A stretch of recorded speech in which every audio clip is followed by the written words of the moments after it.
یادم حدوداً کلاس اول یا دوم راهنمایی بودم، یه معلم زبان انگلیسی داشتیم که ایشون یه جور خاصی درس میداد. اونم مدلش این بودش که برای هر کلمه چند تا تلفظ میگفت و میگفتش که هر کی هر جوری راحته همون تلفظ رو بگه، که در واقع یه چیز خیلی اشتباهیه، چون هر کلمه در انگلیسی یک تلفظ داره. به ندرت کلماتی پیدا میشن که دو تا تلفظ دارن، عموما هم بریتیش یا امریکن هست تلفظش.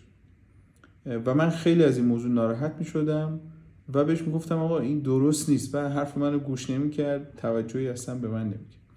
حالا شما مثلا تصور بکنید یه بچه کلاس اول یا دوم راهنمایی چقدر سن داره، مثلا 12 سال، و من چون انگلیسی بلد بودم و کلاس زبان میرفتم و از پدرم یاد میگرفتم و اینها، برام خیلی مهم بود. پدرم هم دانشجوی زبان بود و این موضوع برای من خیلی حیاتی بود، اصلا خیلی مهم بود.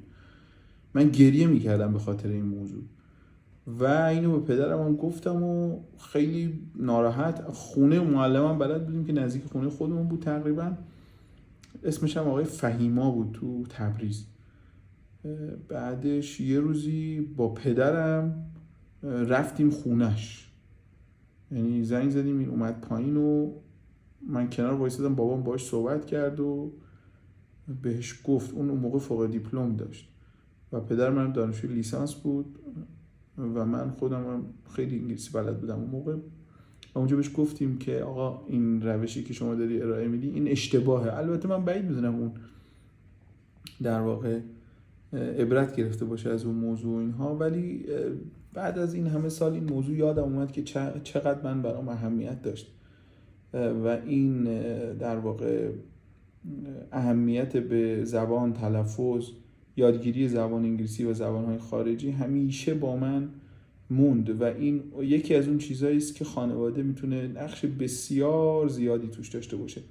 همین الان که من دارم با شما صحبت میکنم، یکی از بچه‌هام که خیلی به خوبی و راحتی انگلیسی صحبت میکنه، فقط 8 سالشه و جالبه که براش یاد بلد بودن زبان انگلیسی مثل یک پیش‌فرض میمونه. یعنی وقتی میبینی یکی زبان انگلیسی بلد نیست، باش عجیب میگی چرا بلد نیست، مثلا فکر میکنه همه بچه‌های سن و سال این باید انگلیسی بلد باشن. تازه داره متوجه میشه که بچه‌ها انگلیسی بلد نیستن، چون دوستاش اینا رو میبینه که دارن میرن کلاس زبان و این براش خیلی عجیبه. میخواستم اینو تاکید بکنم که نقش پدر و مادرها خیلی زیاده و ایجاد این حساسیت یا ایجاد این نوع در واقع علاقه در بچه ها خیلی کار سختی نیست و وظیفه پدر مادر هاست در این سن و سال. این چیزیه که یک عمر با اونها میمونه. من همچنان وسواس شاید بشه گفت یا حساسیت خودم رو نسبت به زبان انگلیسی، نسبت به آموزش در همه مسائل و مخصوصا در آموزش هر نوع زبانی حفظ کردم. همچنان علاقه‌مندم و دوست دارم که دانسته‌های خودم رو انتقال بدم.